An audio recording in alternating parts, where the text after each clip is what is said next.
All right, everybody, it's the Working Fans Podcast with the man they call Dave, and I'm here with the Irish Wolf. Hey there, guys. It's your man, the Irish Wolf here. Coming off a successful victory, by the way. Absolutely, man. The kids loved it. They gave me all the power in the world. Came off the top. They wanted to see the Irish Wolf fly. I gave them a bit of the bird.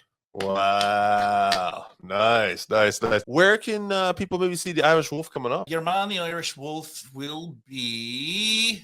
Oh, man, my calendar is... I think I don't have anything until July. Sadly. Okay. I'll be in Connecticut, I think, for Victory Pro Wrestling in July. Yep. I'll be back out this way with OWR again in September. I have a few other things that I'm not 100% certain on yet, but it'll come and it'll go. I usually post stuff on my social media when I have my bookings. Where are some other places you've been so far in your career? Iran's wrestled in Detroit for a small company that doesn't exist anymore, but that was a fun drive. Yeah. I've wrestled in New Jersey for Matt Pro Wrestling last weekend, and 2 months before that too, Matt Pro, I've done a lot of work with them. They're a great company. Your man has been to a number of Victory Pro Wrestling shows. They no longer exist, but your man has wrestled for Invictus and a lot of little places here and there. Very nice. And we did a lot of lucha shows in New York at a place called La Boom. What kind of drew you into wrestling before you even started training? Like, what were you, like, big fan? I was a fan when I was a wee lad.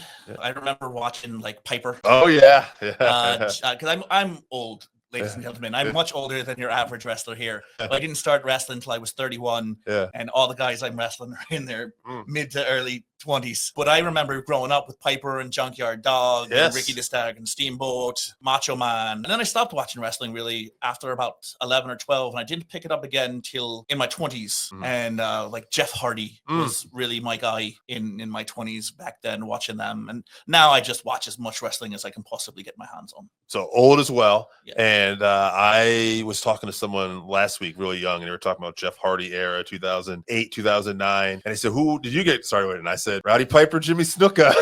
Rowdy Piper, Jimmy Coconut Snuka, to the head. Yeah, definitely. I loved all that old stuff. Macho Man, Steamboat, WrestleMania 3, probably my favorite match of all time. Yeah, I watched that forever. Where'd you break in? Where'd you end up training? I trained where a lot of great wrestlers have come from. I trained at Johnny Rod's in New York City and Brooklyn. And actually, one of the reasons I ended up training there is when I was not a wee lad, when I was a teenage lad, I used to go to a nightclub, and one of the bouncers was Big Dick Dudley, who was along with Devon and Bubba Ray. They were all Johnny guys with Taz and Tommy Dreamer and all of them. And so they convinced me that I should eventually go to train at Johnny's. And if those people don't know, go to Peacock. You will see Johnny Rods in any 1970s old school wrestling shows, maybe some 80s too. But the man was never a superstar, but he could wrestle a broom and make it look good. Yes. He taught us a lot how to really make the people that you're working with. And a WWF Hall of Famer. Yeah, WWF Hall of Famer. Yeah, absolutely. Well, I guess one of the questions, I'd be curious, you got into it a little late. Have there been any injuries? I actually never been injured in a match itself. I one time got injured at training. I've never been injured in a match itself. I was injured when I was young, so I have a titanium knee, but that didn't come from wrestling. And the one wrestling injury, I popped my distal tendon. Yeah. And you can see the scar in there. Okay. They had to reattach it. And I did that in training because I slipped. Titanium knee. Lex Luger had that titanium forearm. Yeah. Maybe the knee lift could be a big knee lift. Yeah, we're working. I want to get a something that looks like a metal knee brace and that. So yeah.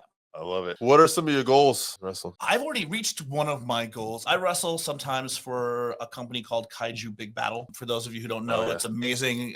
Guys dress up as giant monsters, and we go out there and we wrestle each other in these giant foam rubber suits. And I got to go to Japan with Kaiju Big Battle, and we got to wrestle in front of a Japanese audience, and it was amazing. It was one of the best times I've ever had. So they're mostly New York and Philly, Pittsburgh, but if you guys get out that way, Kaiju Big Battle is definitely an entertainment that you need to see. It's highly entertaining. Any social media or anything you want to say to the fans? Well, I'd love the fans to come see me whenever I'm out. If you want to see where I am, pretty much all of my social media is The Irish Wolf SM. I'm on X, formerly Twitter. I'm on Instagram, and I'm on TikTok, all under those names. The Irish Wolf SM. Working Fans Podcast, Irish Wolf. Thank you, man. Good luck with your future. Love it. You.